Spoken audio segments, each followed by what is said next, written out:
और देखिए कफ वालों के लिए यूनानी में एक तो ये है कि 5-6 महीने का इलाज है।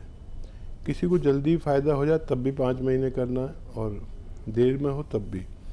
तो उसके लिए उन्नाब, सपिस्तान, अलसी 100-100 ग्राम लेकर इसमें 20 ग्राम पीपलें मिलाएं और पाउडर बना के 1-1 चम्मच सुबह शाम गर्म पानी से लेना बेहतर है। और इसके लिए एक माजून भी है, माजून आर केयर। माजून आर केयर आप सुबह शाम इसी तरह लेने से भी फ़ायदा मुमकिन है।